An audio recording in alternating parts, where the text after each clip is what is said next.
Bonjour à toutes et à tous et bienvenue sur la chaîne YouTube Google Atelier Numérique. J'espère que vous allez bien en ce vendredi matin pour parler de YouTube. Comme vous l'avez compris, donc la session d'aujourd'hui s'intitule « Comment lancer une chaîne sur YouTube ?» et on verra justement toutes les bonnes pratiques pour lancer sa chaîne. Avant qu'on commence, donc je me présente, je m'appelle Chloé, je suis coach Google depuis maintenant 5 ans et j'interviens principalement sur la région Grand Est, mais je suis très contente de vous retrouver aujourd'hui sur notre chaîne YouTube. Avant qu'on commence, j'aimerais vous demander si vous me voyez bien, si vous m'entendez bien, si vous voyez bien ma présentation pour qu'on puisse évacuer d'éventuels problèmes techniques dès le début de la présentation. N'hésitez pas à utiliser le chat pour me faire part de vos retours et même pour vous présenter, me présenter votre chaîne YouTube, votre projet et ce que vous attendez de cette session. Moi, ça m'aidera à vous donner des exemples plus pertinents qui parleront vraiment à votre cœur de métier.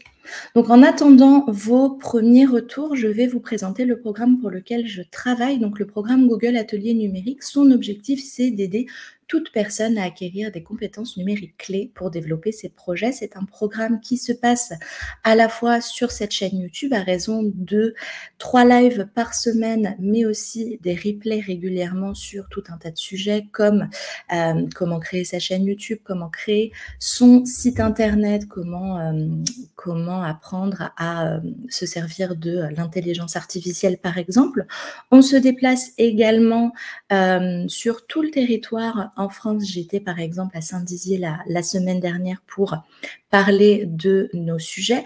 On vous accompagne également sur la hotline. Donc, si vous avez besoin d'une réponse à une question, vous pouvez bien entendu me la poser dans le chat, mais on peut vous accompagner donc au 01 76 21 52 00. On vous répond du lundi au vendredi de 9h à 13h et vous pouvez également des rendez-vous qu'on appelle chez nous des coachings personnalisés, c'est-à-dire que c'est 1 heure en visioconférence avec l'un d'entre nous, avec moi ou avec un de mes collègues. Et d'ailleurs, j'en profite pour saluer mon collègue Nicolas qui s'occupe de la modération aujourd'hui. Si vous voyez Google Atelier Numérique qui parle dans le chat, c'est Nicolas derrière le pseudo. J'en profite également, avant de partir sur le vif du sujet de YouTube, pour vous présenter le programme Google Career Certificate. C'est un programme qui a été lancé fin 2022 et qui a pour but de former toute personne qui le souhaiterait sur 5 métiers. Donc le support informatique, le design de l'expérience utilisateur, le management de projet, l'analyse de données, la sécurité. La cybersécurité, pardon. C'est un programme qui se passe sur la plateforme Coursera. Habituellement, l'abonnement à Coursera est payant, c'est une 40aine d'euros par mois, mais grâce au QR code et au lien que vous voyez sur la présentation et que Nicolas va vous remettre dans le chat, vous pouvez accéder, débloquer ces licences gratuitement pour travailler un ou plusieurs cours. Donc, vous pouvez faire le support informatique en même temps que le management de projet ou alors essayer et en choisir un autre en fonction des différents certificats. Le volume horaire n'est pas le même. Vous avez des formations comme le support informatique qui vont tourner autour des 110 heures et d'autres comme l'analyse de données qui seront plus longues avec 200 heures de formation. La perspective, c'est de permettre à toute personne, que vous ayez de l'expérience ou non dans ces métiers, d'accéder à un emploi junior en 3 à 6 mois. Voilà pour le programme Google Career Certificate et Google Atelier Numérique. Merci Nicolas pour le lien et on va pouvoir entrer dans le vif du sujet de YouTube. Alors, je précise que je ne mets pas à disposition donc, mon support de formation, mais vous pouvez retrouver ce replay sur notre chaîne YouTube. Alors, ce n'est pas nécessairement présenté par moi, mais s'il vous manque quelques diapos, vous avez dû partir répondre au téléphone, peu importe, vous pouvez retrouver un replay, mais je vous encourage à prendre des captures d'écran si vous en avez besoin. Donc nous, on va apprendre vraiment à créer et organiser sa chaîne YouTube parce qu'une chaîne YouTube, comme n'importe quel réseau social, ça s'organise dans le temps. On va voir ensemble comment rendre ses contenus attirants pour le public et surtout comment optimiser sa visibilité sur la plateforme où je vous expliquerai comment fonctionne l'algorithme de YouTube et surtout l'algorithme de recommandation, comment un contenu est mis en avant par rapport à un autre sur la plateforme. Avant toute chose, je me permets de vous représenter YouTube, même si vous êtes là aujourd'hui, a priori, vous connaissez la plateforme. YouTube, en quelques chiffres, c'est 2,2 milliards d'utilisateurs actifs dans le monde. Alors, c'est quoi un utilisateur actif? C'est un utilisateur qui se connecte au moins une fois par mois. C'est le deuxième site le plus visité juste après Google et c'est 1 milliard d'heures de vidéos visionnées par jour dans le monde. Et même chaque minute, c'est 500 heures de contenu mis en ligne chaque minute. Donc, ce qui nous permet de faire le rapport avec comment est-ce que l'algorithme fait pour mettre en avant des vidéos, des recommandations, comment est-ce que vous pouvez sortir du lot parmi toute cette concurrence, parce qu'effectivement, sur YouTube, vous avez énormément de contenu sur tous les sujets, sur tous les goûts, pour tous les âges. Et donc, si je passe à la partie donc comment créer sa chaîne, techniquement, lorsque vous êtes sur YouTube, alors ça c'est la procédure sur ordinateur, mais quand vous êtes sur YouTube, comme sur tous les outils Google, en haut à droite de votre page, vous avez votre chaîne, vous avez le nom de votre profil. Et on va vous demander, si vous cliquez sur votre tête ou alors sur la première lettre de votre prénom, on va vous proposer de créer votre chaîne. Vous avez l'onglet Créer votre chaîne. Vous pouvez choisir par défaut, ce sera votre nom, votre prénom ou en tout cas le nom que vous avez renseigné à la création de votre compte Gmail, mais vous pouvez tout à fait choisir un autre nom de chaîne, un nom personnalisé. Vous rentrez le nom de la chaîne, vous cliquez sur créer, je vais en profiter pour mettre mon petit pointeur, vous cliquez sur créer juste ici, vous validez, votre chaîne est créée. C'est aussi simple que ça de créer une chaîne YouTube. Après, il faut réussir à créer du contenu et à la faire vivre dans le temps. Mais les bonnes pratiques qu'on peut vous donner avant justement de se lancer, alors créer sa chaîne YouTube, pas de souci, mais une fois que vous voulez vous lancer, une des bonnes pratiques, ça va être d'analyser les tendances. Déjà, d'aller rechercher les sujets tendances sur YouTube. Alors, pour ce faire, vous pouvez utiliser l'outil Google Trends. Ne t'embête pas, Nicolas, je vais le mettre directement dans le chat. Si vous utilisez l'outil Google Trends, vous allez pouvoir, par exemple, regarder les tendances actuelles. Alors, le mot-clé Japon me parle bien. Je vais juste faire... J'arrête mon partage d'écran 2 minutes. Je fais juste une toute petite manip. Je reviens avec vous. Hop, me voilà. Donc ici, j'ai regardé donc les tendances de recherche pour le thème Japon. Alors, sur Google Trends, vous allez pouvoir analyser les tendances. Alors, peu importe le pays, ça peut être tous les pays, le monde entier, juste la France. Je vais rester en France pour ce qui nous intéresse, surtout que Japon, je l'ai écrit en français. Ici, on est sur les tendances sur moins d'un jour. Je vais quand même prendre un petit peu plus de hauteur. Je vais regarder les 5 dernières années. J'ai toutes les catégories, les actualités, les alimentations, l'alimentation, animaux de compagnie, mais ici, je ne vais pas plus préciser. Et là, je suis les courbes que vous voyez. Il y a eu un pic de recherche sur le Japon en 2022, mais ici, on est sur les recherches sur le web, donc bien sur le moteur de recherche, Google. Moi, ce qui va m'intéresser, alors je pourrais faire des recherches sur la recherche d'images, l'actualité, Google Shopping, mais ce qui m'intéresse dans ce cas-là, ça va être YouTube. Donc sur YouTube, est-ce que j'ai des pics d'activité pour le Japon? Alors il y a effectivement ce pic en novembre 2022. Je n'ai pas d'actualité qui me vient en tête, on verra un peu plus en détail, mais j'ai des petits pics ici, donc en octobre, en juillet, et là, en décembre. Ok, donc d'après ce que je vois, je n'ai pas des pics de saisonnalité non plus. Par exemple, je ne sais pas, on aurait pu avoir des vidéos sur YouTube à la période de floraison des cerisiers pour parler du tourisme au Japon. On se rend compte qu'en France, il n'y a pas une région qui va plus chercher le Japon que d'autres. On est sur des chiffres absolus, pas des pourcentages ici. Alors, la Bretagne, mais ça va se jouer à pas grand-chose avec la Lorraine, par exemple. Et on a ici les sujets associés.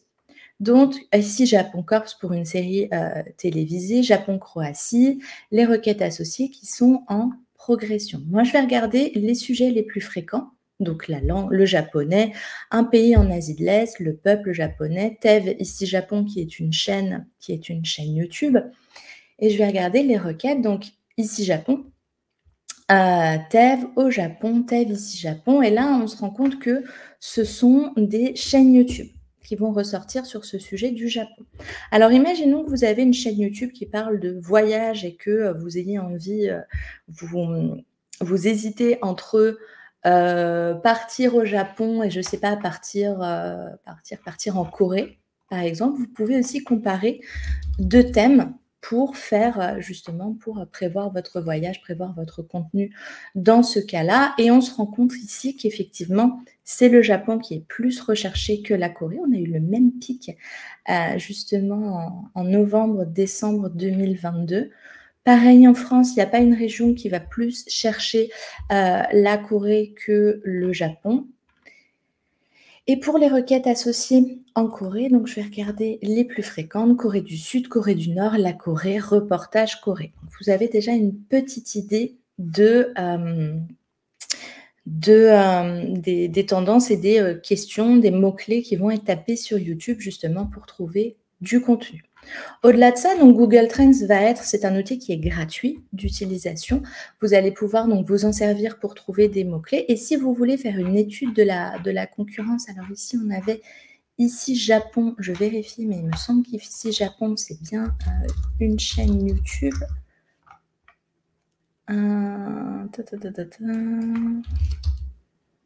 Dev ici Japon, yes. Donc pour ça, si là je me rends compte que vraiment sur cette recherche du Japon, c'est ici Japon qui ressort en premier, je peux aller utiliser un outil qui s'appelle Social Blade pour un peu comprendre qu'est-ce qui se passe justement sur sa chaîne et quelles sont ses statistiques. Alors si je tape ici Japon, j'espère que je vais le trouver. Je peux chercher sur YouTube et Twitch et Facebook et Instagram. C'est vraiment une plateforme pour l'influence. Et le voilà, TEV ici Japon. Hop, j'enlève la publicité. Et on me donne donc le nombre de vidéos, d'upload, donc de vidéos qui ont été postées sur sa chaîne, son nombre d'abonnés, donc il est à 1 million d'abonnés, le nombre de vues. Alors lui, il fait des vidéos en français, mais il vit au Japon, il me semble. Donc, il est répertorié au Japon. C'est une chaîne de divertissement et vous avez la date de création de sa chaîne également. Donc ici, en fait, vous voyez des informations sur le nombre d'abonnés. Est-ce qu'il y a des semaines où il a eu plus d'abonnés? À vous aussi de chercher pourquoi est-ce qu'il y a une vidéo qui a plus marché qu'une autre? Est-ce qu'il a fait, je ne sais pas, un appel à obtenir plus d'abonnés? Vous avez aussi des estimations sur sur la rémunération qu'il peut percevoir grâce à la monétisation de ces vidéos. Et puis, le nombre de vidéos, de vidéos vues, les analytics, donc avec des courbes de vidéos vues, etc., etc. Donc, n'hésitez pas à utiliser cet outil qui s'appelle Social Blade. Je vous la remets dans le chat. Hop.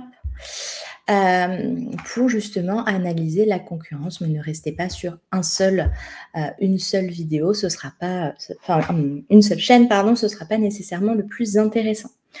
En fonction de vos recherches, de vos trouvailles aussi, de la concurrence, n'hésitez pas à analyser le type de contenu proposé. Est-ce qu'on est plutôt sur des interviews? Donc une interview, vous avez le créateur ou la créatrice de la chaîne avec un invité qui lui pose des questions, une FAQ, là où on répond aux questions, une foire aux questions, une vidéo thématique ou alors un vlog. Alors qu'est-ce qu'un vlog? Un vlog, c'est un blog, mais vous allez plutôt vous promener avec votre caméra. Généralement, les formats avec le type caméra à la main où on se filme, on parle, on se balade, on appelle ça un vlog. Et puis surtout, est-ce que votre concurrence, donc est-ce que votre audience, le type de personnes que vous souhaitez toucher, est-ce que ce sont des personnes qui vont plutôt regarder des vidéos courtes, des vidéos moyennes ou des vidéos plus longues? Je sais que par exemple, moi je vais préférer regarder des vidéos de 20 minutes parce que quand je me pose pour regarder YouTube, généralement je mets YouTube sur ma télévision et je regarde ça comme un film. Donc j'aime bien les vidéos qui sont un peu plus longues, qui m'évitent de rechercher un nouveau contenu à chaque fois, mais ça, ce n'est que mon avis personnel.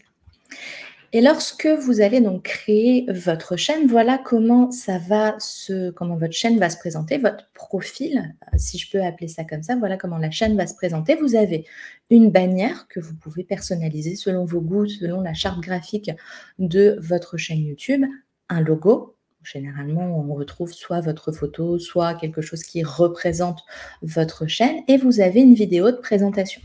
La vidéo de présentation, c'est pas forcément une vidéo que vous avez faite pour la chaîne et pour alimenter la chaîne. Ça va être une vidéo qui va présenter l'ensemble de votre chaîne, un peu comme une bande-annonce de votre chaîne. Je vous donne un exemple. J'avais pendant longtemps entendu parler de l'atelier de Roxane, que c'était une chaîne YouTube, et je m'étais dit, ben, tiens, je vais aller voir par moi-même ce qu'est l'atelier de Roxane. Et en fait, au lieu d'aller regarder une vidéo, j'ai regardé sa vidéo de présentation où j'ai vu que c'était une maman qui faisait la cuisine avec ses enfants. Moi, ça ne m'intéresse pas, c'est pas un sujet qui m'intéresse particulièrement, mais grâce à la vidéo de présentation, ça m'a évité d'aller creuser justement dans la scène, enfin dans la chaîne, pardon, et de regarder plusieurs vidéos pour comprendre un peu quel était l'objet de la chaîne YouTube. Donc voilà pour les éléments de base. J'espère que tout va bien, que vous n'avez pas de questions. Si jamais, n'hésitez pas vraiment à vous servir du chat. J'ai la fenêtre ouverte, je réponds à vos questions en direct. Un petit temps de latence, je dois avoir environ 20 secondes sur vous. 20 secondes en plus, mais n'hésitez pas à me mettre un pouce en l'air, à me dire que tout va bien, que c'est OK, ça me fera toujours plaisir. Si j'enchaîne avec comment animer sa chaîne YouTube, vous avez plusieurs types de contenus. Sur votre chaîne YouTube, je vais distinguer 3 types de contenus. On va commencer par les contenus phares. Les contenus phares, c'est... Alors, EAC nous dit « Bonjour, le replay est-il disponible ?» Alors, il me semble qu'on a un replay sur cette thématique sur YouTube. Nicolas, je vais te laisser investiguer pour savoir si on a cette thématique, et on revient vers vous, EAC, rapidement. Donc, dans les contenus phares sur YouTube, ce sont des moments forts qui vont attirer les spectateurs qui ne vous connaissent pas. Ça, c'est les contenus les plus viraux. On va essayer de soit se rattacher à des sujets d'actualité pour justement faire venir des spectateurs, en commerce, je pourrais appeler ça des prospects, des spectateurs qui ne nous connaissent pas, les attirer sur notre chaîne. Alors, c'est des contenus qui sont plutôt rares parce que élaborés avec un événement majeur ou une tendance pour convertir des spectateurs en abonnés. Quand on dit que ce sont des contenus qui sont plutôt rares, c'est que c'est des contenus qui vous auront pris du temps, soit à tourner, soit à monter, soit qui vous auront demandé un gros budget. Donc, ce n'est pas des contenus que vous allez pouvoir vous permettre de faire tous les jours. C'est pour ça qu'on va les catégoriser de rares. Mais ça va être donc les contenus phares.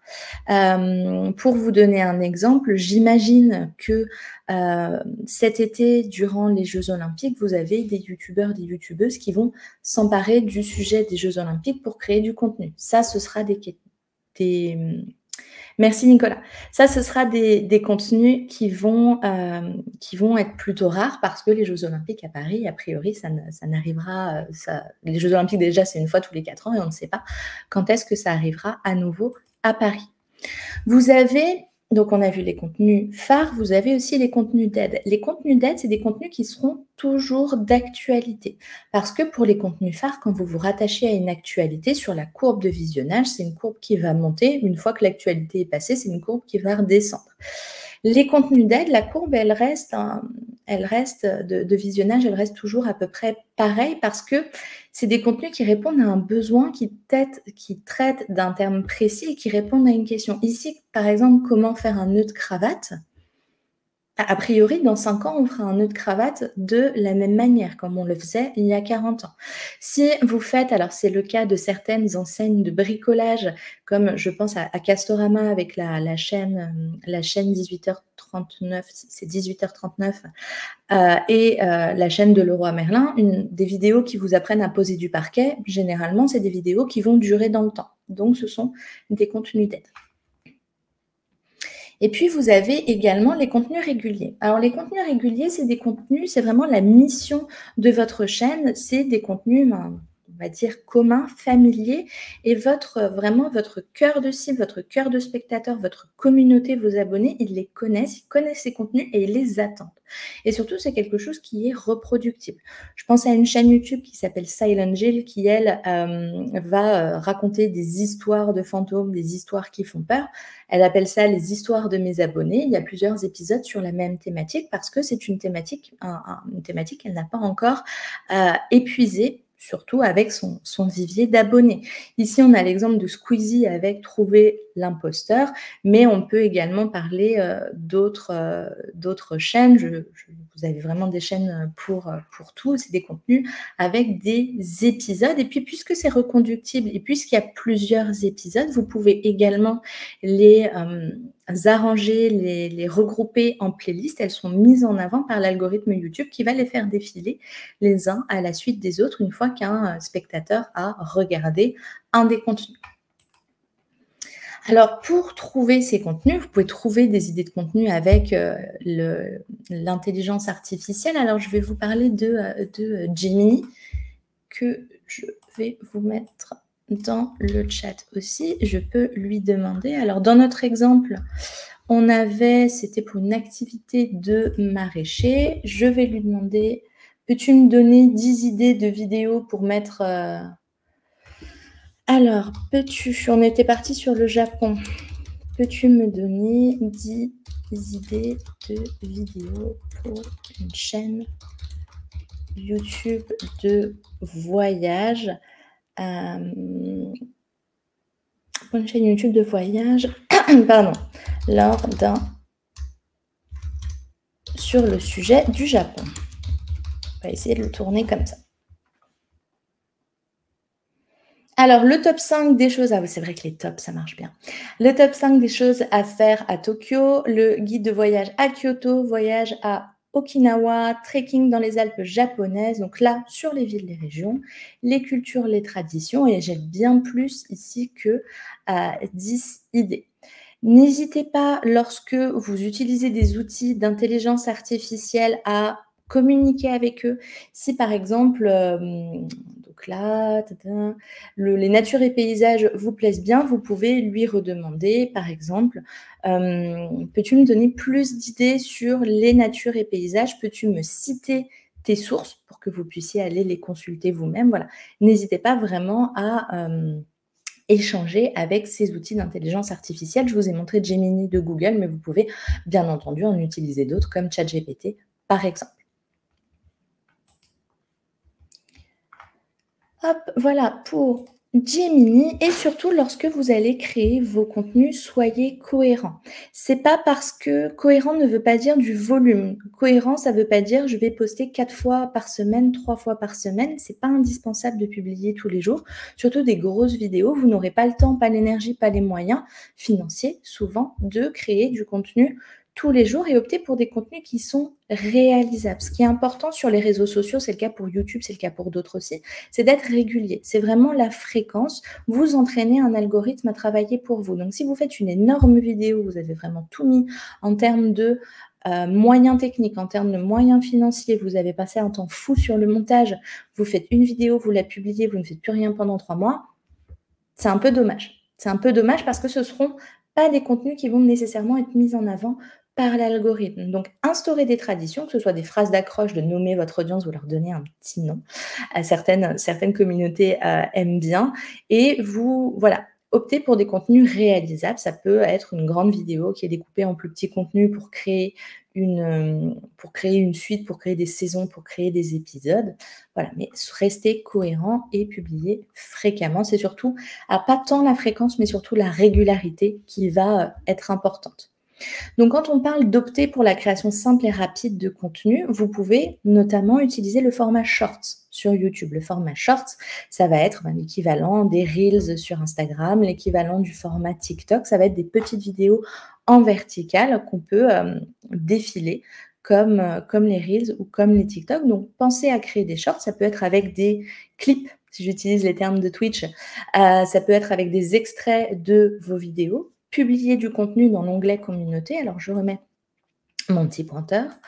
Ici, donc, vous avez la page d'accueil, vous allez publier vos vidéos, mais vous avez également un onglet communauté qui va fonctionner vraiment comme un réseau social où vous pouvez proposer des sondages. Nous, on le fait régulièrement avec la chaîne Google Atelier Numérique. On vous demande sur les thématiques de la semaine quelles sont les thématiques qui vous ont le plus plu. Nous, ça nous aide à mettre en avant, à programmer des thématiques où on sait qu'elles vous plaisent et que vous les attendez. Ce qui se peut qu'une thématique n'ait pas lieu pendant un mois en live, par exemple. On peut également vous proposer, vous donner des informations si un live est annulé, ça peut arriver. Voilà, on peut vous donner des informations à cet endroit. Et puis, vous pouvez également opter pour le direct, comme je fais aujourd'hui. Là, je vous parle depuis chez moi, mais vous pouvez vous adresser en direct à votre communauté. Attention, quand vous utilisez la fonctionnalité de direct, le direct, c'est une fonctionnalité qui reste assez puissante. Un direct, ça se prépare vraiment comme un événement physique, c'est-à-dire que vous allez organiser toute une communication pour dire à telle heure, telle date, je suis en direct pour faire en sorte que vous ayez suffisamment de spectateurs et surtout de spectateurs qui engagent avec la vidéo. Si vous lancez beaucoup de directs où vous n'avez pas énormément de spectateurs et que ça interagit peu dans le chat, ça aura souvent l'effet inverse. Donc, si vous vous préparez, si vous avez envie de passer en direct, préparer la communication avant, vraiment événementialiser, j'ai réussi à le dire du premier coup, événementialiser l'événement. Et surtout, ne perdez pas le contact avec votre communauté, comblez le silence. On a parlé de la partie communauté, donc vous pouvez poser des questions à votre audience, combler le silence. La conversation, elle ne doit pas débuter, se terminer avec vous. N'hésitez pas à recueillir des avis, des suggestions sur votre stratégie globale et surtout tenir votre audience au courant. Je vous donne un exemple d'une chaîne YouTube que je regarde assez régulièrement qui publie 2 vidéos par semaine. Elle n'a pas pu tourner sa vidéo en milieu de semaine parce qu'elle était fatiguée, parce qu'elle ne le sentait pas, enfin pour plein de raisons. Elle a mis un petit message en anglais communauté en disant « Écoutez, ma communauté, aujourd'hui, ça va pas trop. J'avais envie de tourner ma vidéo, j'ai pas pu. Je reporte ça à demain, vous inquiétez pas, ça arrive. » Elle a reçu beaucoup de commentaires en disant « T'inquiète pas, on comprend, ça va. » Akison, faites-vous des formations? Alors oui, c'est le principe de Google Atelier Numérique. Je vous laisse préciser la question Akison. Donc, tenez votre audience au courant. Ici, dans cet exemple, on a Nota Bene donc, qui fait des critiques de films où sa communauté lui demandait beaucoup de faire une critique sur le film 1917 où il a dit écoutez, on l'a, j'ai pas le temps, mais on en a fait un avec un ami youtubeur qui était à la maison. Allez plutôt regarder ce contenu-là. Donc, il n'a pas perdu le contact avec sa chaîne. Vous n'êtes pas obligé de rester sur YouTube pour garder le contact. Vous pouvez également utiliser les réseaux sociaux. On le voit beaucoup dans certaines chaînes où certains créateurs donc, vont renvoyer vers leur chaîne en disant, leur compte Instagram par exemple, en disant vous avez plus d'aperçus de ma vie, je fais des sondages, je vous demande votre avis. Donc vous pouvez utiliser d'autres réseaux sociaux. Ici on a une image qui vient de la chaîne Instagram, enfin du compte Instagram pardon, de McFly de McFly et Carlito. Vous pouvez recueillir des avis, des suggestions également et surtout tenir au courant votre audience. Donc à retenir, il y a des points à prendre en compte à court terme. Développer une voix, une mission propre à votre chaîne. Qu'est-ce que vous faites vous? Quel est votre angle sur votre chaîne? Optimiser votre calendrier de mise en ligne. Je vous disais que ce qui était important, c'était surtout la régularité et la fréquence, le fait de publier régulièrement. Vous pouvez tout à fait vous faire un calendrier éditorial. Examinez votre contenu existant, ce que vous avez déjà fait, ce qui peut être fait en épisode ou alors ce que fait la concurrence pour vous en inspirer. On ne vous dit pas de copier, mais vous inspirer. Renseignez-vous sur les formats, les tendances, les résultats de recherche et les suggestions. C'est ce qu'on a vu tout au début. Et puis, à long terme, programmez vos contenus dans un but précis Ça, je sais que c'est un contenu d'aide. Ça, je sais que c'est un contenu phare. Ça, je sais que c'est un contenu qui va être régulier parce que j'ai sorti ma première vidéo, mais j'ai déjà plusieurs épisodes dans les tiroirs ou au moins des idées pour continuer la vidéo. Restez cohérent, informez votre audience en cas de pause ou de retard de mise en ligne. Le retard de mise en ligne, ça peut être, alors l'exemple que je vous ai donné, c'était quelqu'un qui ne se sentait pas très bien et qui se sentait un peu fatigué, mais ça peut être aussi parce que vous avez une galère au montage ou lorsque vous avez voulu télécharger la vidéo sur YouTube, ça peut arriver. Ce sont souvent des vidéos qui sont assez lourdes. Donc voilà, les bugs, ça peut arriver, ça arrive à tout le monde et votre audience généralement est très compréhensive. Adopter les outils de création rapide de YouTube, donc pour faire par exemple tirer des extraits de certaines vidéos et surtout tirer toujours le meilleur de votre contenu. Voilà ce que je pouvais vous dire sur l'animation de chaîne. N'hésitez pas à mettre un petit OK dans le chat si ça va, si vous avez des questions, je les prends avec plaisir. Et on passe maintenant à la partie proposer du contenu de qualité. Pour trouver du contenu vidéo, vous pouvez avoir besoin à un moment de faire des vidéos, alors des plans, le terme technique m'échappe, mais avoir besoin donc de petits morceaux de vidéo pour combler dans votre vidéo à vous, vous avez des banques justement de vidéos, donc comme des banques d'images, mais des banques de vidéos. Donc ces contenus, que ce soit les rushs, donc les morceaux de vidéo ou les effets sonores, sont libres de droit et ça vous permet de gagner du temps. Je peux vous citer Cover, Vidsplay, le nom des petits triangles m'échappe et Videvo, je dois l'avoir dans les commentaires. Je masque ça, c'est Mazwai. Il semblait bien que ça commençait par un M. Donc, trouver du contenu vidéo, vous avez bien entendu ces plateformes qui vous proposent des rushs vidéo, des extraits de vidéos libres de droit.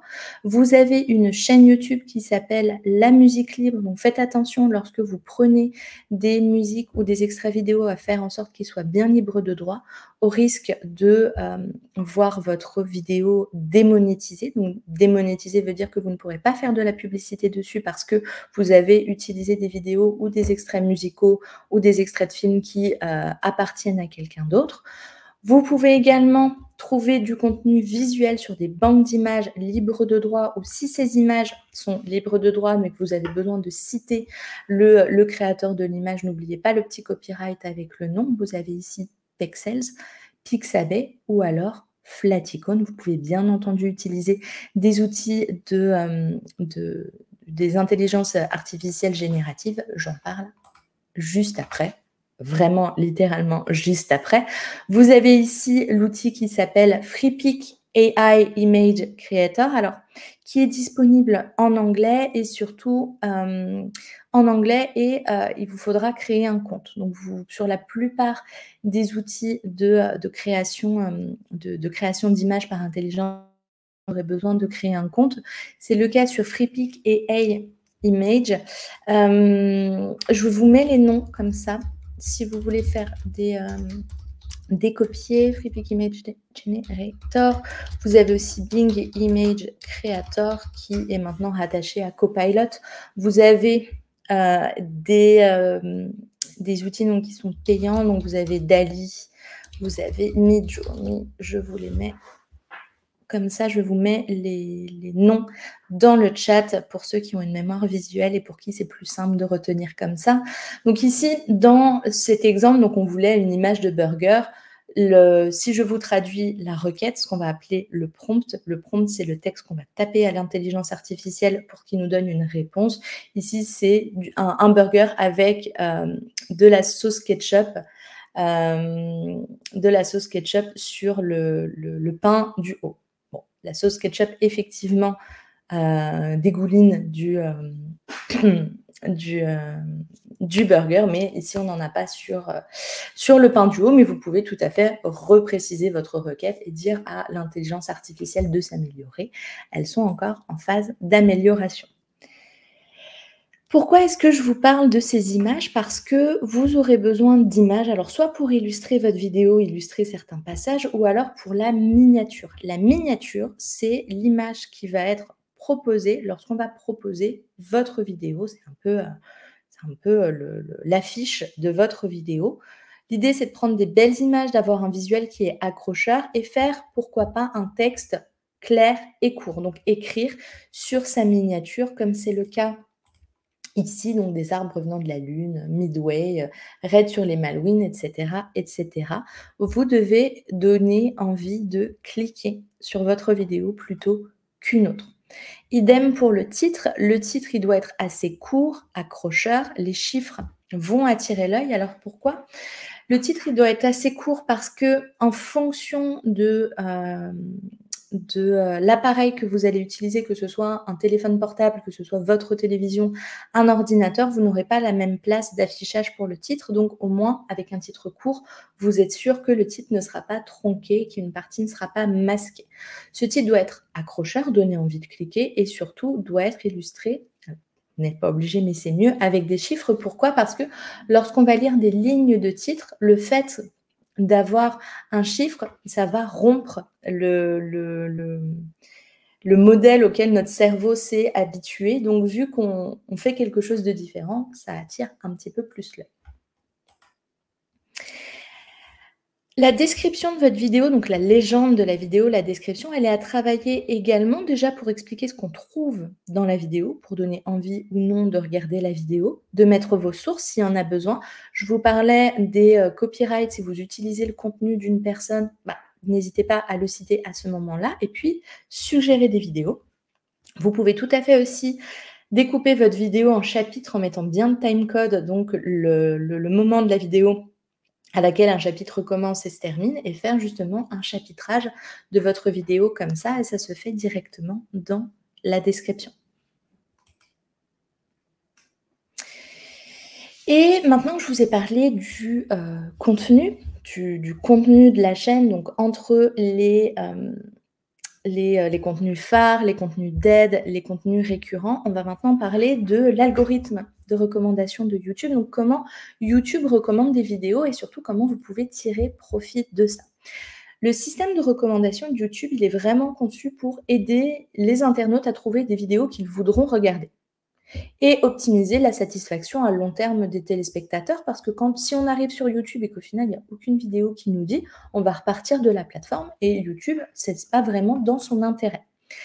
Dites-vous que chaque jour, on a plus de 80 milliards de signaux qui proviennent des spectateurs qui sont analysés. Ça va être les vidéos regardées, non regardées, en fonction des recommandations qui ont été faites, la durée de visionnage, le lieu de visionnage, l'heure de visionnage.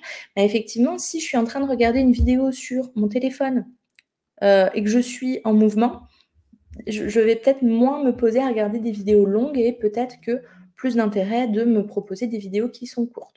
On a tout à fait la possibilité en tant que spectateur sur YouTube de mettre la mention j'aime, j'aime pas. Si j'indique à YouTube que j'aime pas ce type de contenu, YouTube n'a aucun intérêt à me le reproposer davantage. Les partages, quelles vidéos j'ai partagées, quels sont les commentaires qui ne m'ont pas intéressé, les enquêtes utilisées avant, après le visionnage et plus encore. Alors, que vous ne pouvez pas avoir accès à ces signaux en tant que tels. Je vous le montrerai un peu après, mais lorsque vous avez une chaîne YouTube, vous avez une partie qui s'appelle YouTube Analytics.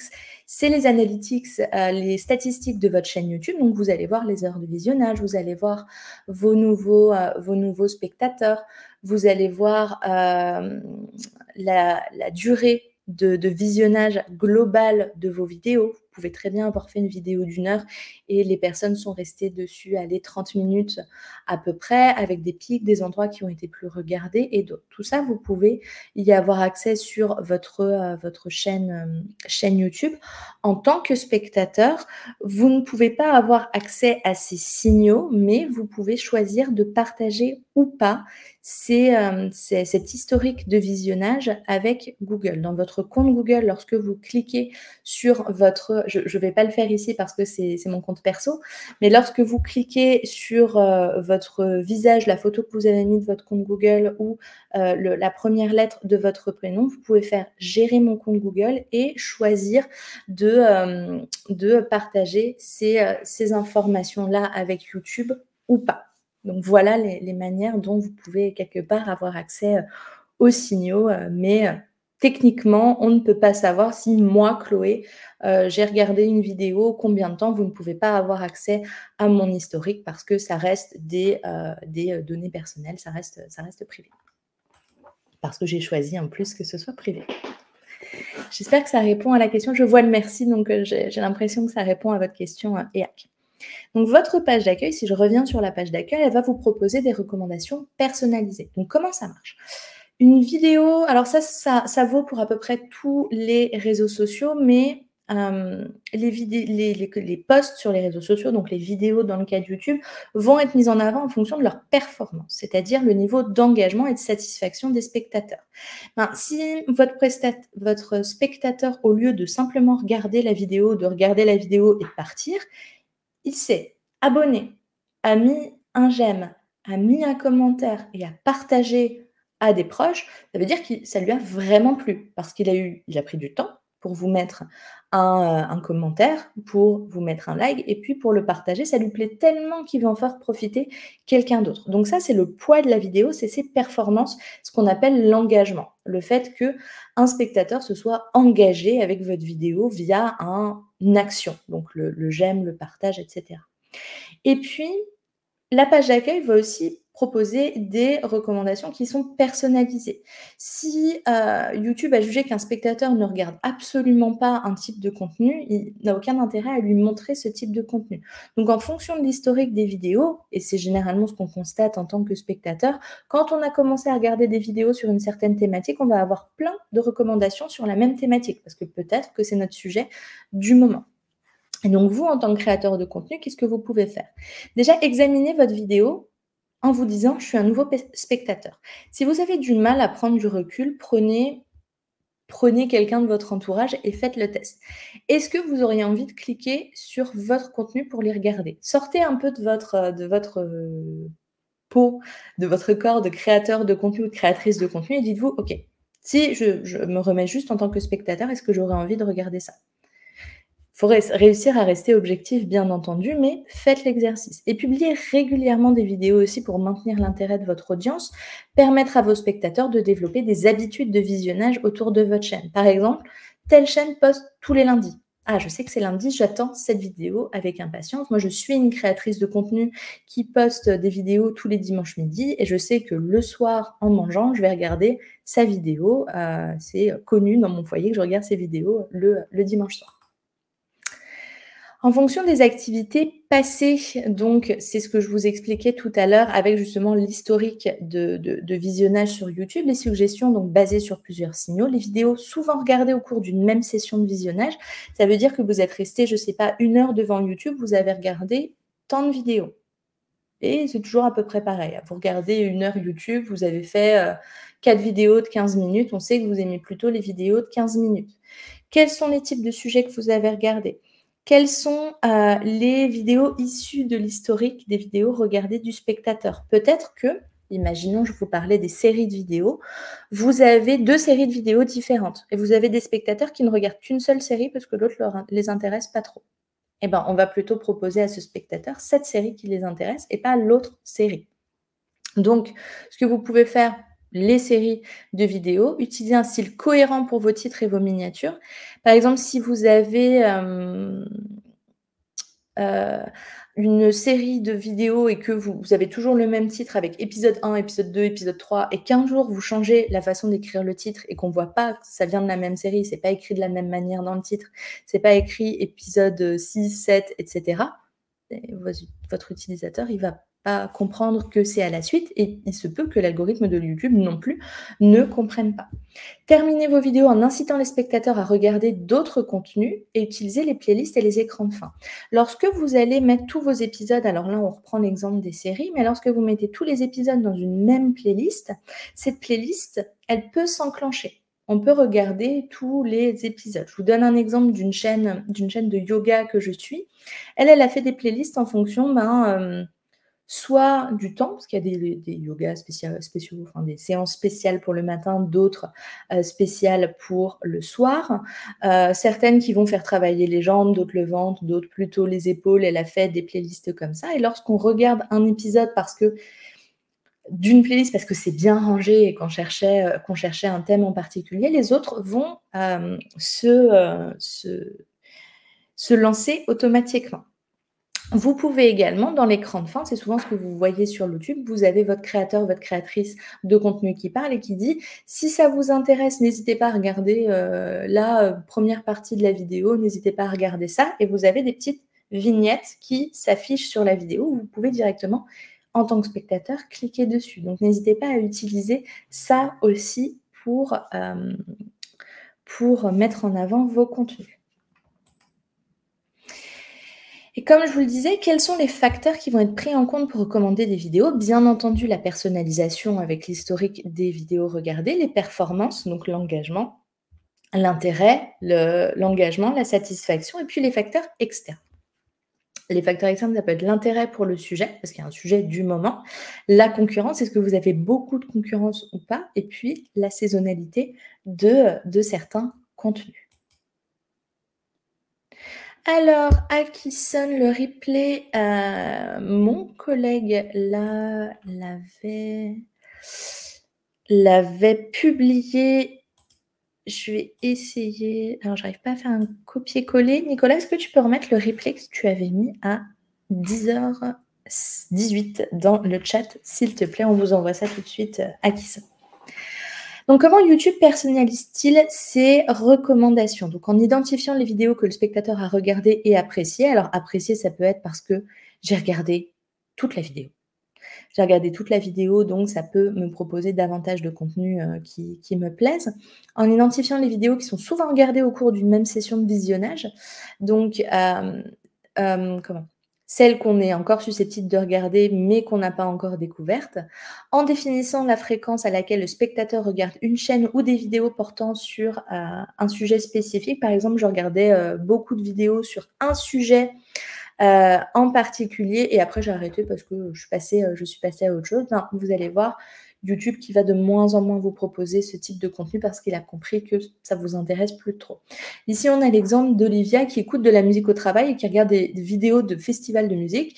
Ben, on va lui proposer des diffusions en direct, par exemple mix chill pour travailler, vlog sur le festival de Tomorrowland, par exemple. Et donc, comment YouTube va analyser les performances de vos vidéos si vous êtes créatrice, créateur de contenu? Déjà, l'intérêt. Est-ce que les spectateurs ont regardé la vidéo? Le taux de clic? Combien de personnes ont cliqué sur votre vidéo? Les commentaires pas intéressés? Parce que ça, on peut les mettre directement dans les résultats de recherche. L'engagement? Combien de temps on a regardé la vidéo? La durée moyenne de visionnage, le pourcentage moyen de visionnage. Est-ce que j'ai aimé la vidéo? Est-ce qu'on a mis j'aime, j'aime pas? Et on a également des enquêtes utilisateurs sur YouTube où on vous demande est-ce que vous avez vu telle vidéo? Est-ce que vous avez entendu parler de telle marque? Etc. etc. Et ce que je vous disais, et ce sera mes dernières slides, vous avez des données informatives dans YouTube Analytics. Alors ici, j'ai un exemple en anglais, mais on vous dit cette vidéo, alors parce que vous avez des résultats globaux pour votre chaîne, mais vous avez aussi des résultats vidéo par vidéo. Ici, on vous dit par exemple, cette vidéo, elle a fait moins de taux de clic dans les 2 premières heures que les autres. Elle est partie, voilà, elle est moins bien partie que les autres. Ici, on va vous donner des exemples et ça répond à votre question EAC. Les centres d'intérêt de votre audience. On vous montre surtout, on ne vous dit pas votre audience, je ne sais pas, elle est intéressée par le bricolage. On va vous montrer d'autres vidéos qui ont aussi été soit proposées en même temps que la vôtre ou regardées par votre audience et les moments où votre audience elle est en ligne. Donc, les moments où votre audience elle est en ligne, vous, ça vous donne des indications à quand publier vos vidéos. Publiez soit un petit peu avant, soit pendant cette plage horaire où votre audience est connectée pour pouvoir les toucher plus rapidement. Et donc, ce sera le bon moment aussi pour vous de passer en direct. De passer en direct et de lancer un direct parce que vous savez qu'à telle date, à telle heure, votre audience est connectée. Et on arrive à la fin de cette présentation. Alors, David nous dit quels outils conseilleriez-vous pour faire du montage vidéo? Alors, tout dépend de quel type de montage. Pour les réseaux sociaux, vous pouvez très bien utiliser des outils comme CapCut, par exemple, et même certains, outils, directement, qui sont, directement dans les réseaux. Vous avez bien entendu Adobe Premiere, vous avez je ne sais plus comment s'appelait celui que j'utilisais, mais généralement c'est Adobe Premiere qu'on va, vous conseiller, CapCut pour les, contenus de réseaux sociaux. Nicolas, si tu en as d'autres, n'hésite pas, si tu es plus spécialiste que moi sur le montage. Voilà sur ce que je pouvais vous dire sur ce sujet de comment créer sa chaîne YouTube. Je vais, vous présenter mes slides de fin, mais s'il vous reste des questions et des questions que vous vous posez, n'hésitez pas, à me les poser. J'y réponds avec alors Final Cut Pro, Premiere, CapCut et Canva. Effectivement, Canva, j'avais oublié. Ils font tellement de choses maintenant. Merci, merci Nicolas. N'hésitez pas à me poser vos dernières questions. J'y réponds avec plaisir pendant mes slides de fin. Si vous le souhaitez, vous pouvez retrouver plus d'informations sur notre chaîne YouTube. N'hésitez pas d'ailleurs à vous abonner. Nous aussi, on va vous demander de vous abonner. Vous pouvez trouver des tutoriels. Je vous reparle du programme Google Career Certificate. Donc, vous pouvez bénéficier d'une licence offerte pour cette année 2024 pour vous former à 5 métiers: le support informatique, le design de l'expérience utilisateur, le management de projet, l'analyse de données, la cybersécurité. Ça se passe sur Coursera. Et les perspectives, c'est que sans avoir besoin d'avoir une expérience dans ces métiers, vous pouvez vous permettre, ces certificats peuvent vous permettre d'accéder à un emploi dans l'un de ces domaines en 3 à 6 mois. On ne vous laisse pas tout seul dans le programme Google Career Certificate. On a une hotline qui est à votre disposition. Alors, c'est la hotline aussi de Google Atelier Numérique, donc au 01 76 21 52 00. Je vous en reparle un peu après. On organise aussi des rencontres mensuelles et merci Nicolas pour le lien. On organise des rencontres mensuelles pour que vous puissiez discuter avec d'autres étudiants aussi. Du contenu disponible à tout moment, que ce soit sur notre chaîne à nous ou sur la chaîne Google Career Certificate, et surtout, on vous accompagne vers l'emploi avec le dispositif Ma Voix qui intervient une fois la certification terminée. L'avantage de ces certificats, c'est qu'elles sont reconnues par un consortium d'employeurs comme Engie, Google, Fnac Darty, Publicis France, L'Oréal et bien d'autres. Ce sont des entreprises qui s'engagent à reconnaître ces certifications et à recevoir des candidats en entretien. Si vous voulez participer à d'autres formations sur notre chaîne, vous pouvez bien sûr vous inscrire sur g.co/atelier numérique au pluriel ou alors scanner ce QR code. Si vous avez des questions, si vous voulez qu'on parle de votre projet, n'hésitez pas à nous appeler justement au 01 76 21 52 00. On vous répond de 9h à 13h du lundi au vendredi pour programmer un coaching personnalisé en visioconférence avec l'un d'entre nous. Je crois qu'en ce moment, on est à 2 petites semaines d'attente avant d'avoir un rendez-vous, mais profitez-en. C'est également sans frais.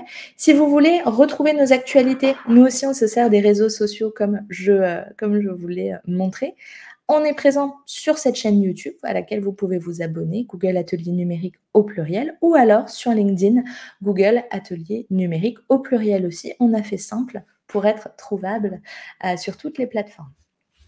Et n'hésitez pas à scanner ce QR code et à nous donner votre avis, à participer à notre enquête de satisfaction. Ça prend 5 minutes.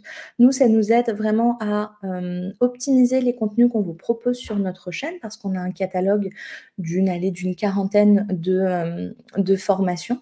Mais ça nous aide à vous proposer du contenu qui vous plaît. Si vous avez des contenus que vous n'avez pas encore vu passer et que vous aimeriez voir, n'hésitez pas à nous le dire aussi, nous dire si ça vous a plu. On a déjà créé des contenus via vos retours, donc c'est quelque chose qu'on prend avec beaucoup de sérieux. Et moi, il ne me reste plus qu'à vous remercier d'avoir été avec moi. Je vous souhaite une bonne fin de semaine. Je vous souhaite bon courage pour la création et l'animation de vos chaînes YouTube. Plein de courage pour vos projets. Je vous souhaite une très bonne journée. À très bientôt.